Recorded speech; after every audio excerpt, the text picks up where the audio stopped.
Queridos, boa noite. Antes da gente abrir nossa Bíblia, eu quero dizer que eu trago um abraço muito afetuoso da minha esposa, da nossa família, para todos vocês. Agradecer por todas as manifestações de carinho que nós recebemos nesses dias. Nossa filhinha Sofia nasceu ontem às 14h30, com saúde, graças a Deus. Passamos bem de ontem para hoje. Nossa família está aqui nos dando aporte, suporte, e é com muita alegria mesmo que eu quero agradecer e retornar a cada um de vocês os gestos, muitos gestos de carinho e de amor por nós, pela nossa família. O texto de hoje dá continuidade às nossas reflexões desse mês. Está lá em Gálatas, capítulo 1, verso 1. Esse mês, o título da nossa série é Lutando Juntos pelo Evangelho. E hoje nós vamos conversar sobre falsos evangelhos. Epístola de Paulo aos Gálatas, capítulo 1.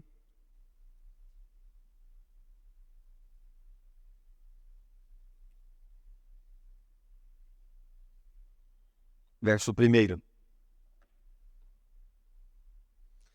Paulo, apóstolo enviado não da parte de homens, nem por meio de pessoa alguma, mas por Jesus Cristo e por Deus Pai que o ressuscitou dos mortos, e todos os irmãos que estão comigo às igrejas da Galácia. A vocês, graça e paz da parte de Deus nosso Pai e do Senhor Jesus Cristo, que se entregou a si mesmo por nossos pecados, a fim de nos resgatar desta presente era perversa, segundo a vontade de nosso Deus e Pai, a quem seja a glória para todos sempre. Amém. Admiro-me que vocês estejam abandonando tão rapidamente aquele que os chamou pela graça de Cristo para seguirem outro evangelho que na realidade não é o evangelho. O que ocorre é que algumas pessoas os estão perturbando, querendo perverter o evangelho de Cristo. Mas ainda que nós, ou um anjo dos céus, pregue um evangelho diferente daquele que lhes pregamos, que seja amaldiçoado. Como já dissemos, agora repito, se alguém lhes anuncia um evangelho diferente daquele que já receberam, que seja amaldiçoado. Acaso busco eu a aprovação dos homens ou a de Deus? Ou estou tentando agradar a homens? Se eu ainda estivesse procurando agradar a homens, não seria servo de Cristo. Irmãos, quero que saibam que o evangelho por mim anunciado não é de origem humana. Não o recebi de pessoa alguma, nem me foi ele ensinado. Ao contrário, eu o recebi de Jesus Cristo por revelação. Martinho Lutero era um homem da alma atormentada, assim escrevem os seus biógrafos, e o que nós aprendemos é que ele tinha um coração tão consumido por essa percepção profunda de que era inadequado e pecador diante de Deus, que ao atravessar um campo durante uma tempestade, sabendo que se ele fosse ali fulminado por um raio, ele acordaria no inferno, então ele decidiu dedicar a sua vida à carreira religiosa e tornou-se monge agostiniano. Mesmo como monge agostiniano, essa sensação de sujidade não saía de Martinho Lutero. E então havia uma espécie de um ato, um rito público de contrição, no qual o monge ele praticava o jejum, ele deitava-se ali na entrada do refeitório, e enquanto ele jejuava deitado no chão, todos os monges, ao entrar no refeitório, pisavam nele, e depois eles pisavam nele de volta. E diz que muitas vezes Martinho Lutero praticava esses atos agressivos de contrição, de confissão, mas nada foi capaz de tirar dele essa angústia e essa tribulação na alma. Foi apenas no seu doutorado em teologia, quando ele foi estudar a epístola de Paulo aos Romanos, que ele leu um versículo que, por sinal, é o tema de toda a epístola, dizendo o seguinte: não me envergonho do evangelho, porque o evangelho é o poder para a salvação de todo aquele que nele crê, primeiro do judeu e também do gentio, porque como está escrito, o justo viverá pela fé. E então Martinho Lutero diz que quando ele encontrou-se com esse trecho das Sagradas Escrituras, ele disse que os portões celestiais se abriram para ele. E ele compreendeu que aquela justiça de Deus já não era uma justiça contra ele, mas a favor dele por causa da morte expiatória de Cristo Jesus. Aquilo que Martim Lutero descobriu para o seu horror é que aquilo que ele havia aprendido até então era uma versão falsificada do Evangelho. E por isso ele tornou-se um feroz pregador do verdadeiro Evangelho. Mas imagine que Martim Lutero pudesse entrar numa espécie de uma cápsula do tempo e desembarcar nas igrejas evangélicas brasileiras atuais. Imagine que João Calvino, Zwinglio e tantos outros reformadores e reformados que muitos deram a vida pelo Evangelho pudessem entrar nas nossas igrejas ditas evangélicas. O que eles encontrariam? Eles encontrariam objetos ungidos sendo vendidos por apóstolos e comprados por preços vultosos. Ele encontraria superapóstolos cobrando uma submissão cega dos seus liderados. Ele encontraria igrejas ditas evangélicas, nas quais aquilo que menos se ouve é a exposição do Evangelho. Eu não tenho dúvida de que Martim Lutero ficaria absolutamente horrorizado se ele entrasse em muitas das nossas igrejas.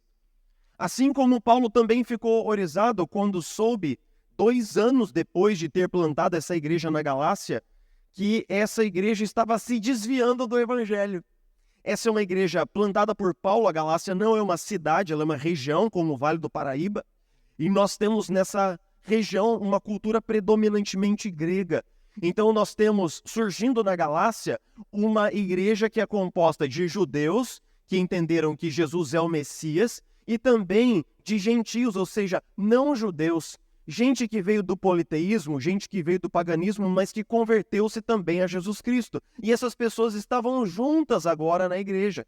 Mas depois que Paulo planta a igreja e a deixa sob a supervisão de alguns líderes locais, alguns pregadores vêm de Jerusalém, pregando uma coisa que é mais ou menos assim: Paulo ensinou vocês a se circuncidarem, falando especificamente para os gentios? Não.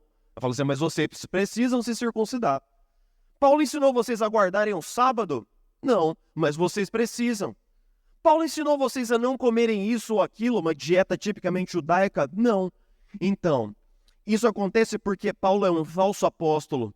A pregação dele não é verdadeira e vocês precisam se adequar ao rito judaico e aos costumes judaicos para poder serem de fato salvos por Cristo. Os judaizantes, eles ensinavam que a graça de Jesus somente não é salvadora e que os crentes gentílicos eles tinham que viver como judeus. Isso já havia sido decidido 1 ano antes, ou 2 pelo menos, no Concílio de Jerusalém.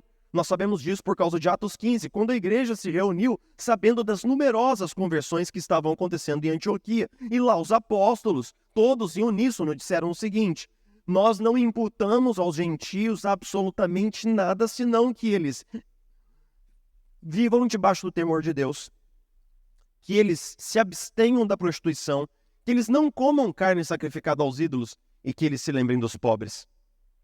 Mas os judaizantes tinham um ensino muito cativante, eram muito persuasivos, e Paulo recebe a notícia de que muitos gálatas já haviam inclusive se circuncidado àquela altura.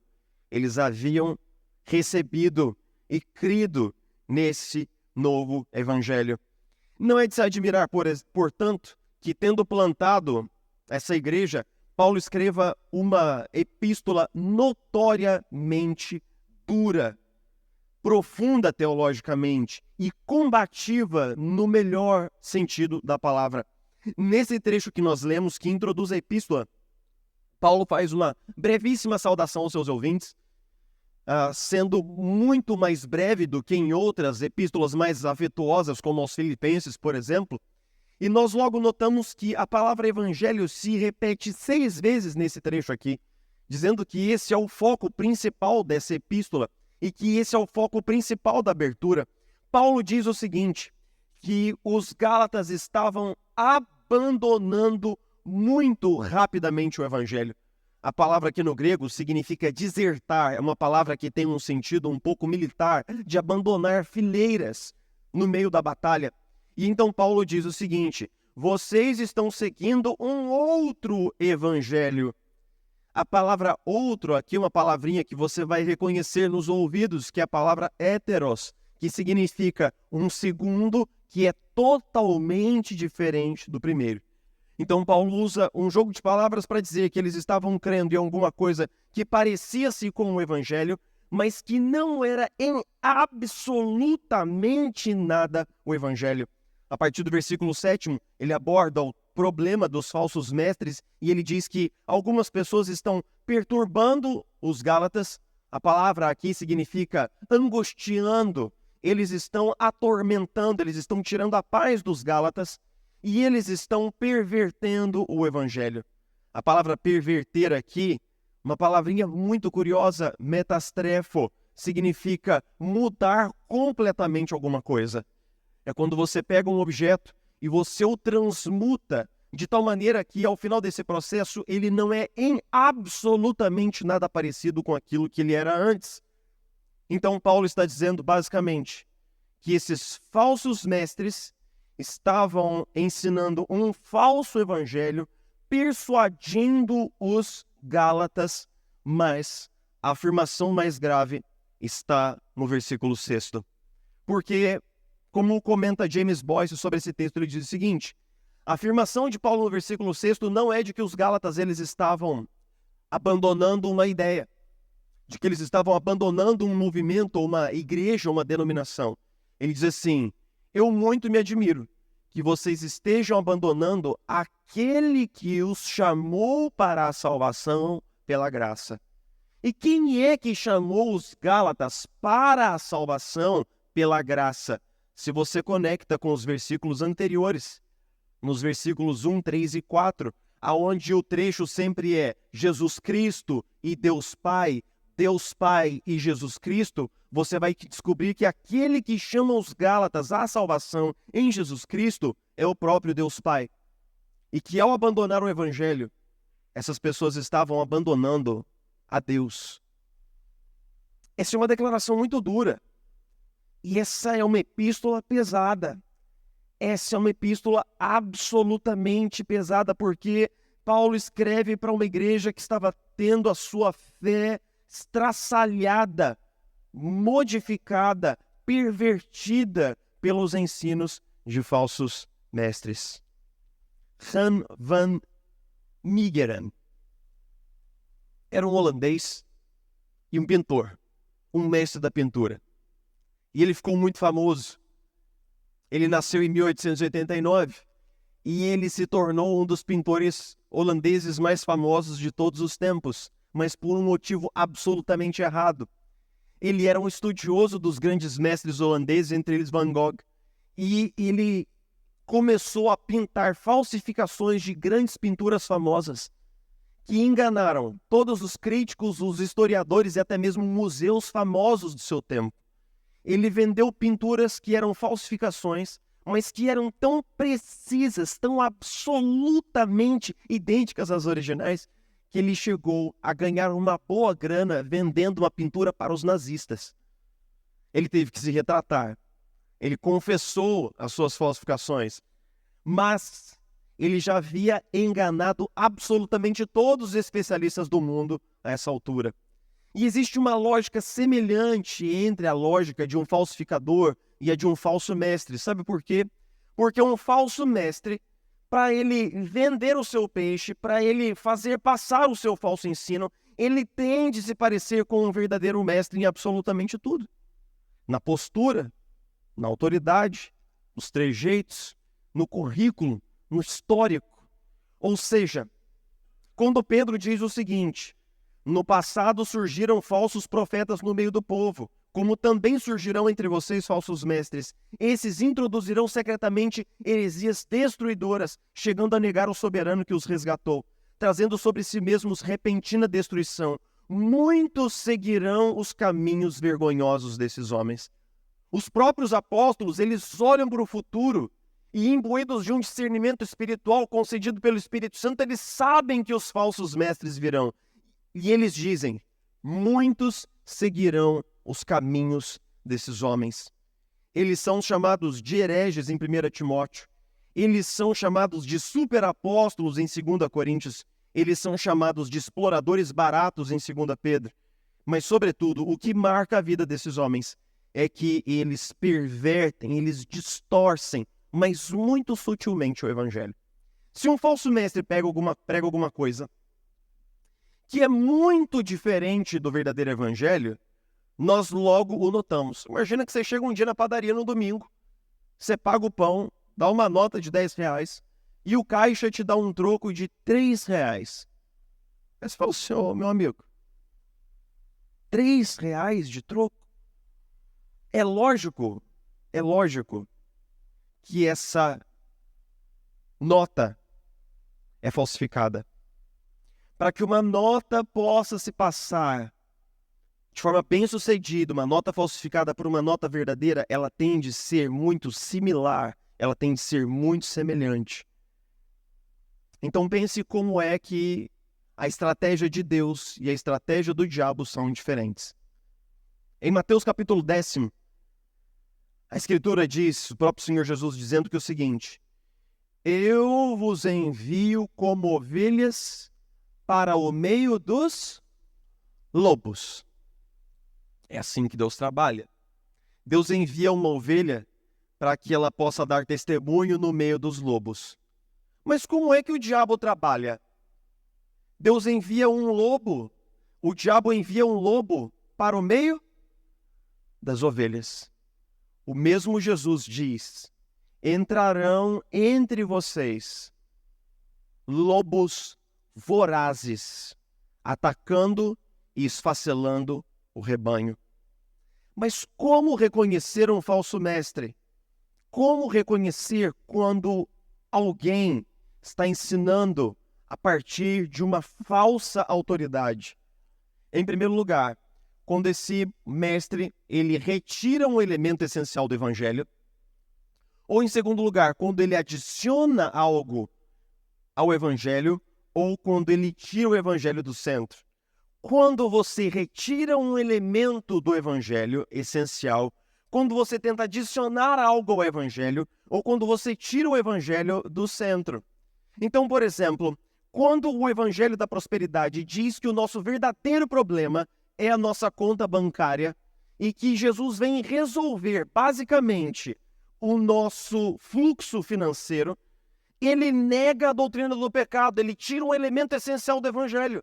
Quando o evangelho de bem-estar, de venha para o culto, ouça uma palavra motivadora, volte feliz para casa, mas o elemento do pecado, a doutrina do pecado é retirada, nós temos um elemento essencial do evangelho sendo tirado. Quando esse falso evangelho inclusivo da licenciosidade, aonde venha como você está e fique como você está, porque Deus é amor, e porque Deus entende tudo aquilo que é feito com amor, e Ele é obrigado a aceitar o errado, mesmo quando é feito com amor, isso é um falso evangelho, porque a doutrina do pecado está sendo sacada, tirada do conjunto doutrinário essencial. Como saber quais são as doutrinas essenciais do evangelho? No domingo passado nós falamos sobre a doutrina da criação, a doutrina do pecado, a doutrina da salvação centrada em Cristo e como o evangelho transforma a nossa vida por completo. Então, quando alguém tenta tirar um elemento do evangelho, mas também quando nós tentamos colocar um elemento dentro do evangelho. Quando alguém prega alguma coisa mais ou menos assim: você precisa crer em Jesus como seu Salvador, e também, tudo que vem depois desse também é absolutamente equivocado. Eu já contei essa história que uma vez minha esposa e eu estava andando pela Lagoa Rodrigo de Freitas e nós paramos para tomar uma água de coco num quiosque que estava por ali. E aí dentro daquele quiosque estava tocando numa daquelas caixinhas assim, um sonzinho de uma musiquinha evangélica ali maneira tal. E aí eu com a minha boca grande perguntei para a moça do coco: a senhora é cristã? E aí a minha esposa já ficou gelada, né? Porque todas as vezes que ela sabe que eu abro a minha boca grande, alguma coisa acontece. Então ela disse assim: Sim, eu sou cristã. E eu sou salva e vou para o céu. Bradou com uma confiança, rapaz. Mas aí, para surpresa geral da nação, eu voltei a abrir a minha boca grande de novo. Eu falei, é mesmo, minha senhora? A senhora tem tanta certeza assim da salvação? Mas por que a senhora tem certeza de que a senhora salva e a senhora vai para o céu? E ela diz assim, porque eu obedeço todos os mandamentos, eu vou à igreja, eu dou o dízimo e eu sou muito submissa ao meu pastor. Sabe o que aconteceu logo em seguida? Eu abri a minha boca grande de novo. Eu abri a minha boca grande de novo e disse, minha senhora, a senhora me desculpe, eu nem te conheço. Mas se a senhora acha que a senhora está sendo salva, e a senhora falou o tempo todo sobre a senhora, mas nem falou até agora de Jesus, eu quero te dizer, talvez a senhora seja uma daqueles irmãos que vão chegar diante do trono de Deus, vão falar, Senhor, Senhor, fizemos tantos milagres no seu nome, Senhor. Fizemos tantas curas, fizemos cruzadas, fizemos evangelismo, fizemos tanta obra social no seu nome, Senhor. E aí então Jesus vai dar uma coçada assim na cabeça e fala assim, mas olha, eu não conheço você. Eu não conheço você. Minha esposa mudou de cor umas 5 vezes ao longo da conversa.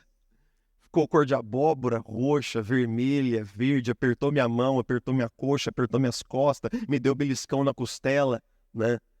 Foi uma conversa desconfortável com uma estranha. Mas sabe o que acontece? Acontece que quando eu ouço pessoas tendo uma segurança de salvação num falso evangelho, isso quebra o nosso coração, porque essas pessoas foram doutrinadas assim durante anos e anos e anos. Basicamente, a visão daquela senhora é o seguinte, Jesus fez alguma coisa boa por mim lá na cruz do Calvário, mas agora a bola está na minha mão e eu estou aqui batalhando diariamente pela minha salvação. Eu estou salvando a mim mesma. Então o evangelho do legalismo, o evangelho do tradicionalismo, o evangelho que tenta adicionar boas obras às obras de Cristo, adiciona, mas simplesmente degenera e corrompe o evangelho. Uma terceira coisa é que o falso mestre, ele tira o evangelho do centro e ele coloca outra coisa, coisas que podem ser boas, mas que não devem ser o núcleo e o centro da nossa fé. Quando Paulo, por exemplo, escrevendo a Timóteo, ele pede que Paulo não permita que as pessoas na igreja fiquem debatendo genealogias intermináveis e que ele rejeite fábulas profanas, é que muitas coisas podem tomar a centralidade do evangelho.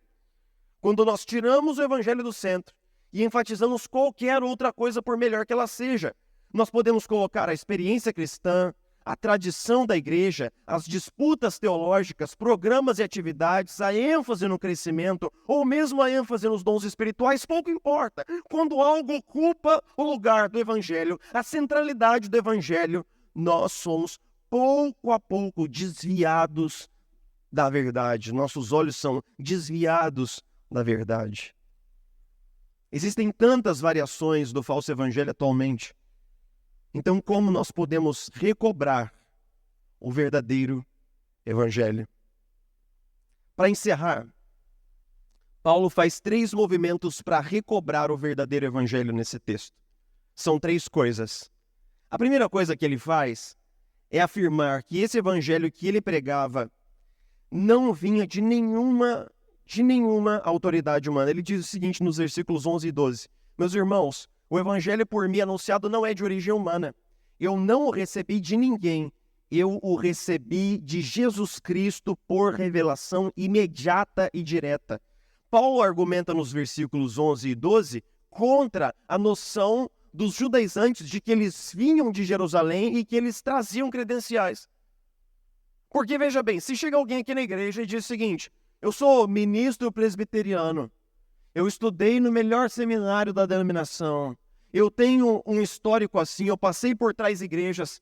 Então nós tendemos a crer muito na autoridade dos nossos líderes por causa das suas credenciais. Mas a ideia de Paulo aqui é muito simples. Não é a credencial do líder que lhe confere autoridade, mas é o evangelho que conduz a noção de autoridade dentro da igreja. Quando as pessoas se batizam aqui na nossa igreja, eu pergunto para elas assim: você vota submissão às autoridades da igreja, e enquanto elas permanecerem submissas à autoridade da palavra de Deus?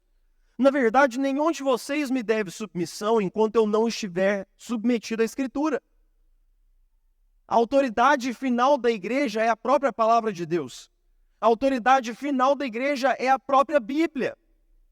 Ou seja, quando um líder pede ou exige que suas ovelhas desliguem o seu discernimento e acatem, porque eu estou falando, isso é absolutamente antibíblico.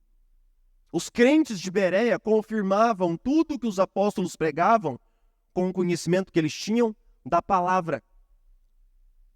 Os crentes examinavam a pregação dos seus líderes por meio da palavra. A segunda coisa que Paulo faz é que ele repassa com os Gálatas de novo e de novo e de novo o conteúdo do Evangelho. E se você ler essa epístola, que era uma epístola tão cara ao coração de Calvino e de Lutero, e Lutero tem um comentário versículo a versículo em Gálatas, você vai descobrir que o que Paulo faz escrevendo aos Gálatas é repassar a mensagem do Evangelho. Lembre-se da nossa reflexão anterior. Porque o Evangelho pode ser esquecido, ele deve ser lembrado. Então Paulo relembra aos cristãos Gálatas que eles não estão sendo salvos pelas suas obras. Eles estão sendo salvos pela fé em Cristo somente, pela graça, e que isso é um dom de Deus.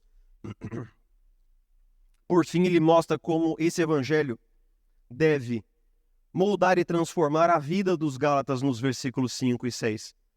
Então, ele diz que toda a autoridade está no evangelho. Ele repassa o evangelho de novo e de novo com os Gálatas. E, em terceiro lugar, ele convoca os Gálatas a uma fidelidade inegociável ao evangelho. Se você leu esse texto comigo, você percebeu que tem um trecho aí que parece um pouco esquisito. 2 versículos que falam: rapaz, será que está certo isso daqui? Será que é isso mesmo, Paulo? Porque no versículo 7 ele diz o seguinte: meus irmãos, ainda que venha um anjo aqui, ou que eu mesmo pregue um evangelho diferente daquele que vocês ouviram, se isso acontecer, o que ele diz? Seja amaldiçoado. Aí no versículo 8, não satisfeito, ele diz assim: eu digo e eu repito, se alguém pregar alguma coisa diferente daquilo que vocês receberam, que seja amaldiçoado. A palavrinha no grego aqui é anátema, que significa condenado eternamente. Amaldiçoado, maldito seja. James Boyce comenta esse texto dizendo o seguinte: alguns leitores podem ler esse texto e dizer o seguinte: rapaz, tá certo isso aqui? Paulo tá amaldiçoando os caras, é isso mesmo que eu tô lendo aqui? Que falta de amor cristão, alguém poderia argumentar. Que falta de paciência e de caridade cristã, alguém poderia argumentar. Pesado isso daqui, hein? Pastor, eu li na minha Bíblia Paulo lançando maldições sobre os outros lá. Tá certo isso, pastor?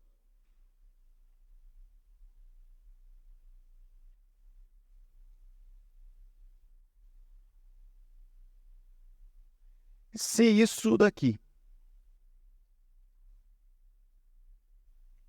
é verdade, se aquilo que nós nos ajuntamos para proclamar e cantar todos os domingos é verdade, de que há 2000 anos atrás, um judeu morreu sobre a cruz, levando sobre si mesmo o seu pecado para que você pudesse ser salvo agora por ele.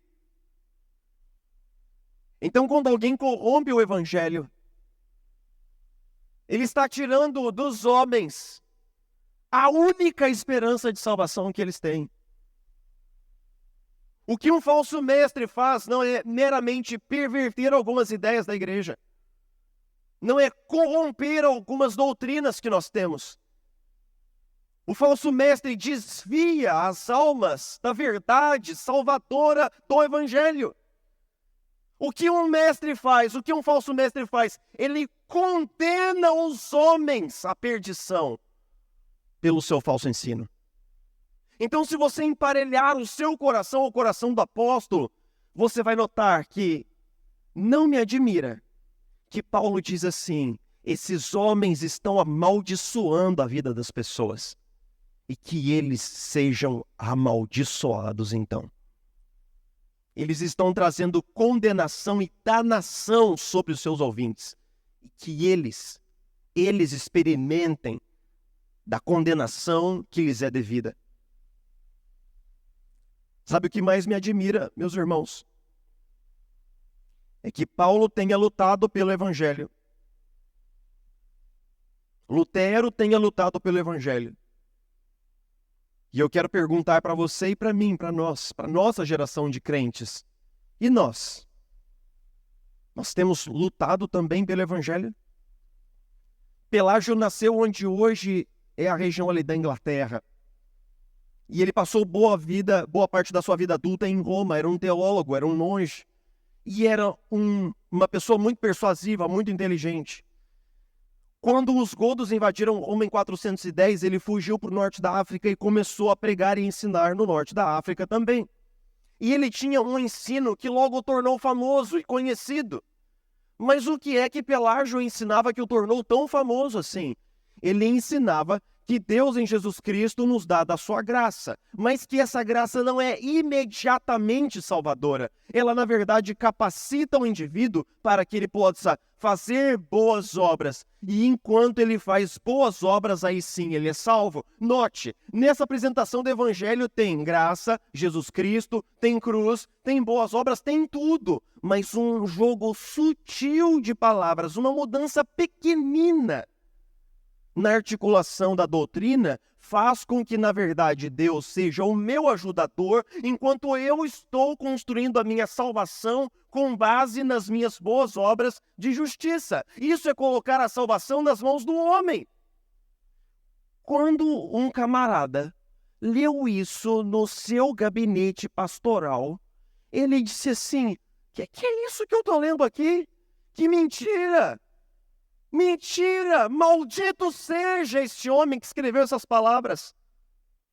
E o nome desse leitor indignado é Agostinho, que escreveu um texto maravilhoso, De Nature e Gratia, latim, onde ele diz o seguinte: nós somos salvos pela graça somente, e as boas obras, elas não efetivam a salvação, mas elas são um sinal de que a salvação já foi efetivada em mim, em Cristo, pela graça, mediante a fé, não por obras, para que ninguém se glorie. Efésios capítulo 2. E foi por causa dos ensinos de Agostinho que os ensinos de Pelágio foram combatidos. Esses ensinos foram analisados no concílio de Dióspolis em 415, mas eles foram finalmente taxados como heréticos no concílio de Cartago de 418. Ou seja, Paulo lutou pelo evangelho, Agostinho lutou pelo evangelho, Lutero lutou pelo evangelho, e nós, o que nós temos feito? Meus irmãos, a gente vive um tempo muito engraçado, né?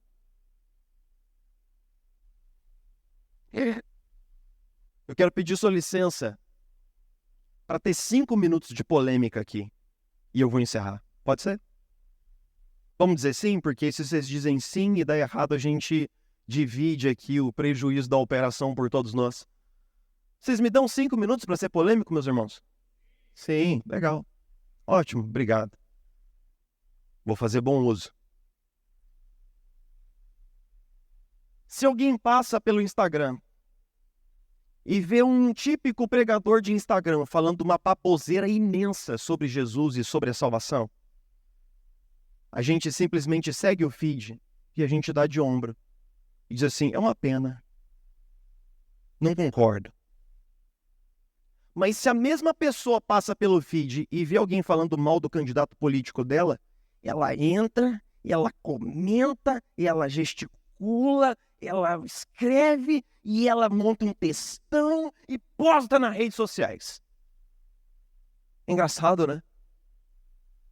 Nós somos mais tolerantes com os hereges do nosso tempo do que com os opositores do nosso candidato político. E isso fala muito sobre onde está o nosso coração. Muito. Eu chego a orar pedindo que Deus tome providência sobre apóstolos que vendem pedaços da cruz de Cristo, pedaços da arca de Noé, balão com o ar do apóstolo, coisas absolutamente absurdas, mas que cativam o coração dos ouvintes, coisas insanas. Eu olho essas coisas e enquanto alguns riem, eu sinto por dentro uma indignação, e oro, Senhor, faz alguma coisa pela igreja evangélica brasileira, Senhor. Até quando nós seguiremos sendo condescendentes com o circo no qual a igreja tem sido transformada? Meus irmãos, nós temos que tomar muito cuidado hoje em dia, sabe por quê? Se você tivesse uma doença cardíaca muitíssimo grave, 90% de risco de morte, e você vai ter que escolher um cirurgião para abrir o seu peito e cortar o seu coração. Como é que você escolheria o seu cirurgião para essa ocasião, meu irmão e minha irmã? Eu te digo o que você faria. Você correria atrás de alguém que tem um currículo de peso, uma vasta formação, muitos anos de experiência, já fez essa cirurgia antes. Você ligaria para 1 ou 2 pacientes desse cirurgião, procuraria saber se ele é uma boa pessoa, se ele é honesto. Você ia querer saber de tudo sobre esse cirurgião ou sobre essa cirurgiã, né? Porque, graças a Deus, pode ser uma mulher. Graças a Deus. Então você gostaria de falar sobre tudo e fazer muitas perguntas para esse profissional, para essa profissional, e saber de absolutamente tudo. Porque a vida desse médico, a sua vida, está na ponta do bisturi desse médico. Mas todos os dias,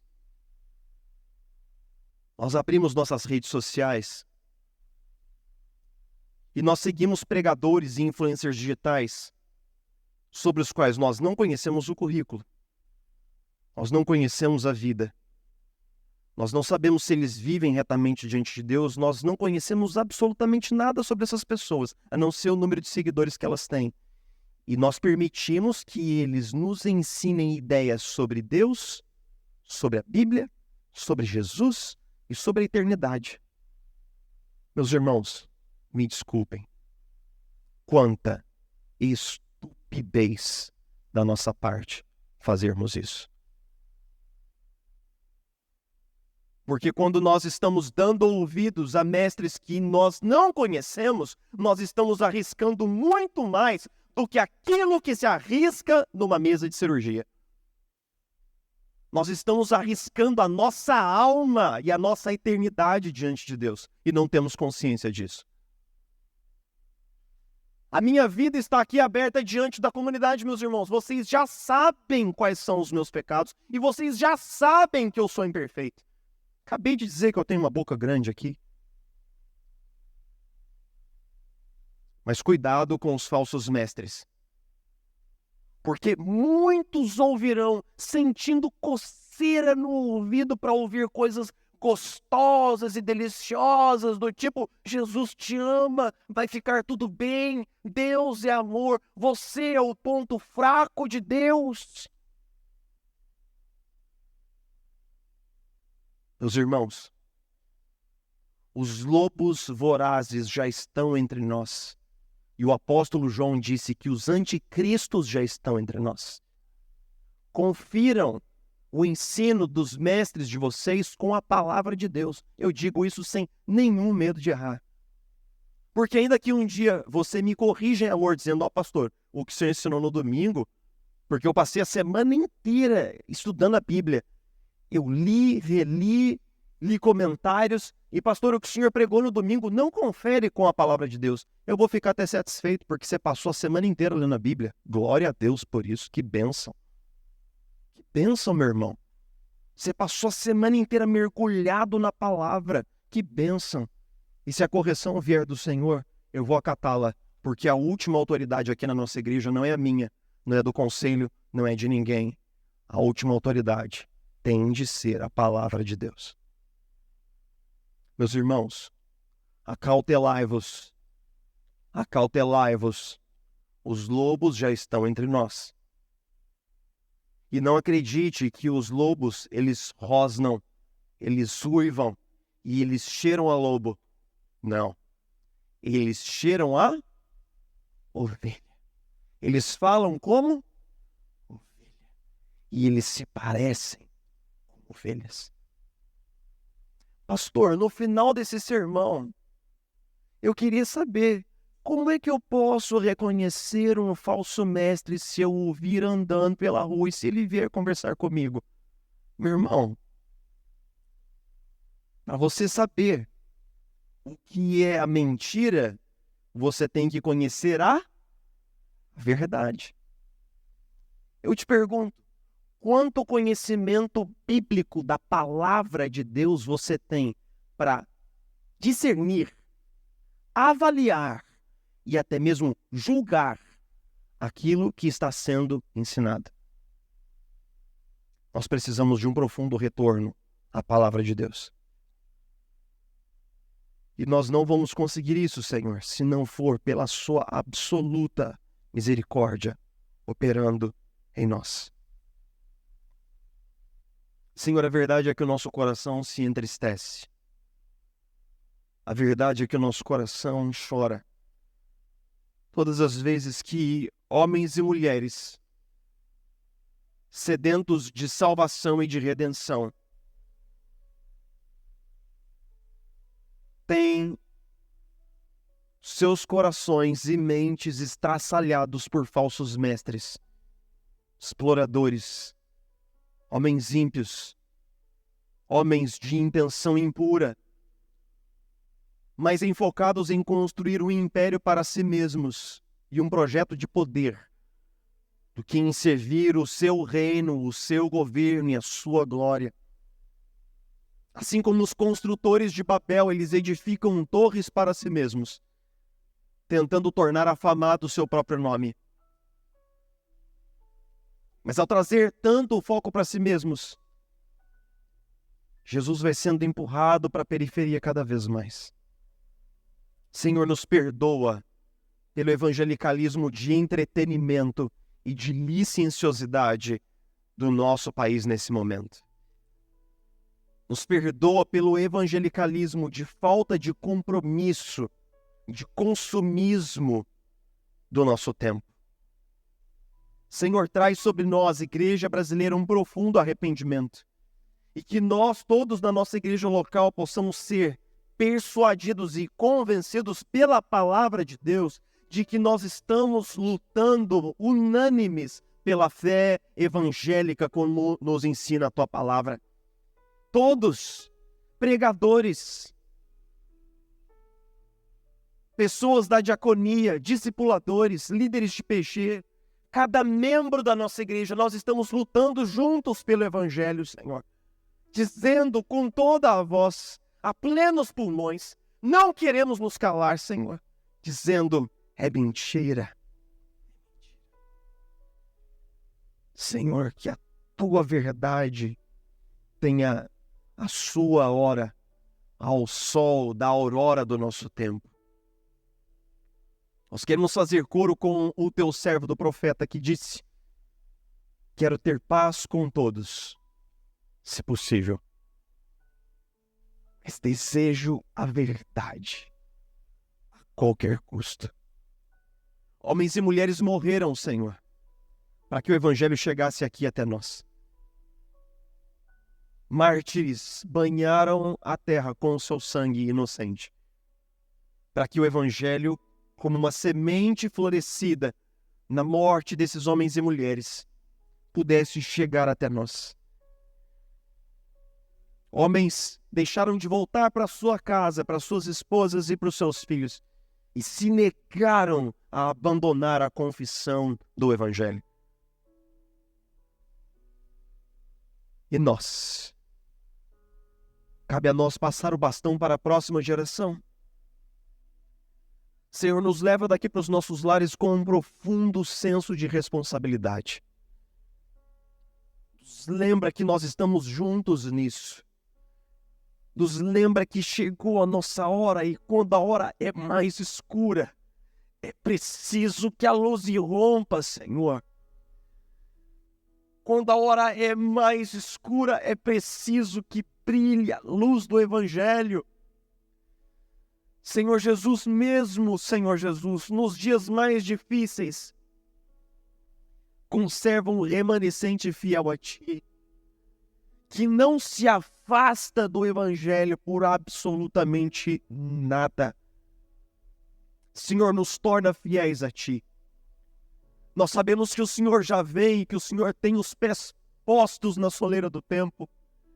Mas não permita, Senhor, que sejamos encontrados dormindo como uma noiva que não é sábia. Que nós sejamos vigilantes, Senhor. Que nós tenhamos humildade, Senhor, diante da Tua palavra e, sobretudo, nos dá uma profunda sobriedade. Nós estamos tristes, perplexos com o que tem acontecido nos arraiais, mesmo próximo de nós. Mas nós oramos, perdoa-nos, perdoa-nos, restaura-nos e nos usa para a sua glória. Nos usa para a sua glória, à medida em que nós lutamos juntos pelo Evangelho. Amém.